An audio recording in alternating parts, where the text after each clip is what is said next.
Hello everyone, मैं हूँ राधा चौहान और आपके अपने चैनल क्रिएटिव चौहान में आपका बहुत बहुत स्वागत है। आई होप आप सब अच्छे होंगे और सेहतमंद होंगे और आप लगातार मेरी वीडियो के साथ भी बने हुए होंगे। दोस्तों, आज की वीडियो है मनी सेविंग टिप्स की, जो कि मेरे बहुत सारे सब्सक्राइबर हैं। उनके कमेंट आ रहे थे कि दीदी कुछ नए टिप्स बताइए और कुछ ऐसी चीज़ें बताइए जो कि अच्छे से हमारे पैसे बच सकें। तो वीडियो बहुत इंटरेस्टिंग है, वीडियो के एंड तक ज़रूर बने रहिएगा। और अभी तक आप लोगों ने अपने इस क्रिएटिव चौहान चैनल को सब्सक्राइब नहीं किया है तो आप लोगों से एक रिक्वेस्ट है, प्लीज़ सब्सक्राइब करिए अपने इस चैनल को और बेल आइकन को भी ज़रूर प्रेस कर दीजिएगा ताकि ऐसी ही इंटरेस्टिंग वीडियो की नोटिफिकेशन आपको मिलते रहे। दोस्तों, वीडियो पसंद आए तो एक लाइक ज़रूर कर दीजिएगा। तो चलिए स्टार्ट करते हैं वीडियो को। सबसे पहला पॉइंट आता है कि सोच समझकर अपना बजट बनाएं। देखो, सोचने समझने के लिए मैं क्यों कह रही हूँ, कभी कभी ऐसा होता है कि बजट बनाते समय भी हम कुछ ऐसी गलतियाँ कर देते हैं जिन गलतियों के कारण हमारा पैसा नहीं बचता है। जैसे बजट में हम बहुत सारी ऐसी नॉन एसेंशियल चीज़ें शामिल कर देते हैं जिनकी हमारे बजट में कोई आवश्यकता नहीं होती है, लेकिन हम फिर भी वो चीज़ें उस बजट में ऐड करते हैं। तो बजट हमारा कम से कम सैलरी से ऊपर चला जाता है, और जो सैलरी से ऊपर बजट जाएगा तो डेफिनेटली पैसे नहीं बचते हैं। अब इसी में हमको क्या करना है कि हमको अपनी पहले जो असेंशियल चीज़ें हैं हमारी, उनको अलग राइट करना होगा। ठीक है, जब हम उनको अलग राइट करेंगे और जो नॉन एसेंशियल चीज़ें, नॉन एसेंशियल से मेरा मतलब है कि जो चीज़ बिल्कुल नीड वाली है, जिसके बिना हमारा काम नहीं चलेगा। देखो, हमारा काम ग्रोसरी के बिना भी नहीं चलेगा, हमारा काम पेट्रोल के बिना, डीजल के बिना भी नहीं चलेगा, बच्चों की फीस के बिना भी नहीं चलेगा। यदि रूम का रेंट है हमारे ऊपर, जैसे मान लो हम कहीं रेंट पर रह रहे हैं, तो रेंट के बिना भी नहीं चलेगा।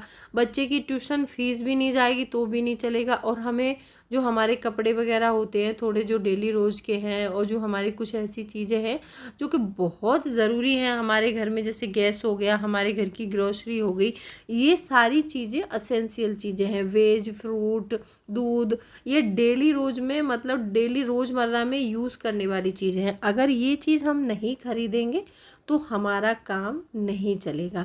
तो सबसे पहले जो हमारी असेंशियल चीज़ें हैं उनको एक लिस्ट अलग बना लो, ठीक है। और जो नॉन एसेंशियल चीज़ें हैं उनको सेकंड प्रायोरिटी में रख के अलग लिख लो। जैसे देखो, कभी होता है ना कि मतलब हमारे लग रहा है हमें कि हमें कोई फैशन वाला कपड़ा खरीदना है, वो हमारे लिए इतना मतलब मैटर नहीं करता है, उसको अगर हम पोस्टपोन करेंगे तो चलेगा। अगर हम बच्चे की फ़ीस नहीं भरेंगे तो पेनल्टी लगेगी, ज़्यादा पैसा लग जाएगा, तो वो हमारी असेंशियल चीज़ें हैं।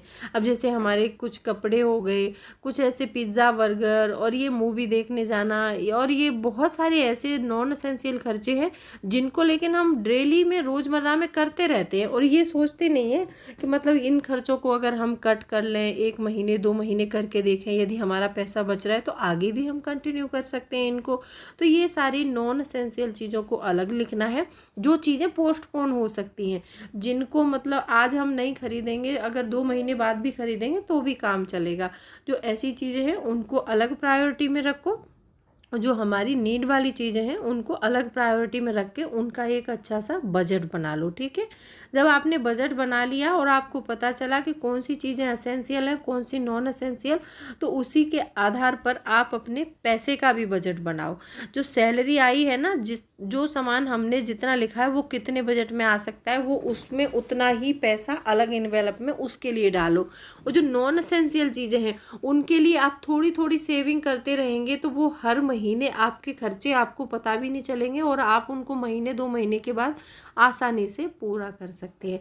तो अपने बजट में ये चीज़ आप ज़रूर देखिए और चेकआउट ज़रूर कीजिएगा कि जो आपने बजट बनाया है उसके अकॉर्डिंग आपके पैसे क्यों नहीं बच पा रहे हैं। तो उसमें ये कैटेगरी ज़रूर रखनी है आप लोगों को, ठीक है। अगर आप ऐसा कर पाते हैं तो आपके पैसे ज़रूर बचेंगे।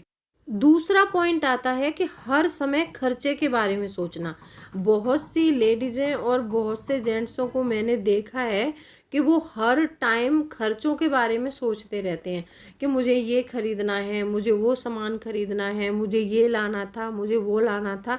मतलब खर्चों के बारे में आप लोग सोचते रहते हो तो आपके दिमाग पर वो चीज़ें हावी हो जाती हैं कि मुझे ये खर्च करना है, ये खर्च करना है। आप कमाने के बारे में नहीं सोचते हैं, आप अपने पैसे के बारे में नहीं सोचते हैं। अब पैसे के बारे में कैसे सोच सकते हैं, जैसे मान लो आपको पता है कि मेरे पास कोई इनकम आने वाली है, अब उस इनकम से आप सिर्फ खर्चे ही खर्चे सोच रहे हैं। आप ये नहीं सोच रहे हैं कि मेरे पास 10,000 रुपये आएंगे, किसी इनकम के आ रहे हैं या फिर कहीं से भी आ रहे हैं, उसमें से मैं 5,000 रुपये अलग रख दूंगा, वो मैं निवेश करूंगा और 5,000 में अपने खर्चे संभाल लूंगा। एक जो अच्छा व्यक्ति और जो पैसे को ऊंचा मतलब ले जाने वाला व्यक्ति यही सोचता है हमेशा कि मतलब मेरे जो भी इनकम आएगी उसमें से मैं आधा निवेश कर लूँगा और आधा पैसा मैं अपने खर्चों को संभाल लूँगा। तो ये तो होती है एक बुद्धिमानी वाली बात, ठीक है। जो लोग ये सोचते हैं कि मेरे पास 10,000 रुपये आने वाले हैं, मैं उसमें से और 11,000 1,000 इससे लेके और 11,000 खर्च करूँगा, तो ये कोई अच्छी बात नहीं है। उन लोगों के पास पैसा बिल्कुल नहीं टिकता है। हाँ, हो सकता है यहाँ पर लोग आपको कंजूस कहें, लेकिन हमें कोई कंजूस बोले, हमें कोई कुछ भी बोले, उससे हमें कोई फ़र्क नहीं पड़ना चाहिए। सिर्फ हमें अपने पैसे को कैसे मैनेज करना है और हमें कहाँ पैसा निवेश करना है, कहाँ से बचाना है, इन चीज़ों के बारे में ज़रूर सोचना चाहिए। यदि आप इन चीज़ों के बारे में सोच पाती हैं तो आप एक दिन अमीर ज़रूर बन सकते हैं। तीसरा पॉइंट आता है कि हर समय हर किसी की देखा देखी करना। बहुत से लोगों को मैंने देखा है कि वो अपना उनके पास कोई पर्सपेक्टिव नहीं है, वो अपने पर्सपेक्टिव से कोई काम करते ही नहीं है, सिर्फ उनको दूसरों को देखकर आइडियाज़ आते हैं कि ये क्या कर रहे हैं तो मुझे भी ये करना चाहिए। देखो, हो सकता है कि जो हमारे सामने वाला व्यक्ति है, वो लेडीज़ हो या जेंट्स हो, उस काम में वो निपुण हो, उसने टाइम देके उस काम को सीखा हो और उससे उसके घर में पैसे आ रहे हो। आपने जो काम नहीं सीखा है, आपको जिसकी जानकारी नहीं है, तो आपको सबसे पहले उसमें पैसे निवेश नहीं करने हैं। अब बहुत सारे लोग ऐसे भी होते हैं कि पड़ोसी ने दुकान मतलब खोल ली है, इसकी दुकान तो बहुत चलती है तो मैं भी दुकान खोल लेता हूँ। हो सकता है आपके पास उसमें निवेश करने के लिए इतना पैसा ना हो और आपके पास कोई टैक्टिस ही ना हो दुकान चलाने की या बेचने की कोई कला ही ना हो, तो आप कैसे कर सकते हैं। सबसे पहले जो काम कर रहे हैं, आप जिस काम के बारे में सोच रहे हैं, उसको महीने 6 महीने का टाइम लगाकर सीखिए। सीखना हमेशा अच्छा होता है। जो लोग सीखने में ज़्यादा ध्यान देते हैं ना, आगे जाके वो ऊंचाइयों को ज़रूर छूते हैं। तो आप हमेशा सीखते रहें। आपके पास में कोई ऐसा है कि जिसके पास अच्छा खासा पैसा है और वो अच्छा अर्न कर रहा है, तो उससे वो सारी चीज़ें सीखिए, आप उसके पास बैठिए। कहते हैं ना कि जैसी संगत वैसी रंगत हमारी हो जाती है। बहुत से लोग ऐसे होते हैं कि जो लोग मतलब गंदी आदतों वाले लोग हैं, उनके साथ रहना शुरू करते हैं तो वो भी ऐसे ही बन जाते हैं। अगर अच्छी आदतें हैं, लोग पैसा कमा रहे हैं, अच्छी चीज़ें कर रहे हैं, जिनके बारे में सोच रहे हैं, उनके साथ आप बैठते हैं तो आपका भी दिमाग वैसे ही काम करता है। तो इसीलिए जब भी आप मौका मिले तो सीखने की कोशिश करते रहिए और पैसे को हमेशा मैनेज करने में ये ध्यान ज़रूर रखिए कि जो भी आपकी सैलरी आ रही है उसमें से आपको एक हिस्सा ज़रूर बचाना चाहिए। पांचवा पॉइंट आता है कि हमेशा निवेश करते रहिए। थोड़ा नहीं, ज़्यादा नहीं तो थोड़ा ही निवेश करिए, लेकिन हर महीने कुछ ना कुछ पैसा निवेश करिए। निवेश जो करते हैं ना, वो एक ऐसा पौधा लगाते हैं हम पैसे का कि जिससे आगे चल के हमें बहुत अच्छे फ्रूट मिलते हैं। क्योंकि जब हम पैसा निवेश कर रहे हैं तो ये सोच लो कि हम एक मतलब पैसे का पेड़ लगा रहे हैं।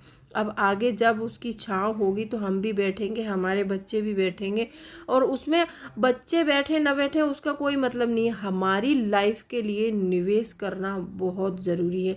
क्योंकि आजकल आपने देखा होगा कि कोई किसी का बच्चा नहीं है, कोई किसी का भाई नहीं है, और आजकल सोशल मीडिया पर बहुत सारे ऐसे वीडियो देखती हूँ कि जिन व्यक्तियों ने 20-20 साल नौकरी की है, अपनी सारी ज़िंदगी नौकरियों में निकाल दी और आगे जाके उनके बच्चों ने क्या किया कि उनको वृद्धाश्रम में छोड़ दिया। वो बहुत दुखी होते हैं। तो आपको भी दुखी ना होना पड़े तो उसके लिए आप पैसे निवेश करिए और पैसे बचाइए। और ये कोई इतना ज़रूरी नहीं है कि मैं अपने बच्चे को इतना दे के जाऊँगा कि उसके लिए जोड़ के रखूँगा, ये कोई बढ़िया बात नहीं है। अपने बच्चों को अच्छी शिक्षा दीक्षा दिलवा दीजिए और उनको अपने पैरों पर खड़ा कर दीजिए।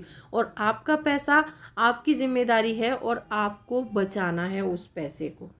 आई होप आपको वीडियो पसंद आई है। वीडियो पसंद आई है तो वीडियो को लाइक शेयर ज़रूर कर दीजिएगा। तो चलिए मिलती हूँ अगले वीडियो में, तब तक के लिए bye bye. Thanks for watching. कोई भी क्वेरी है तो आप मुझे कमेंट सेक्शन में लिख सकते हैं।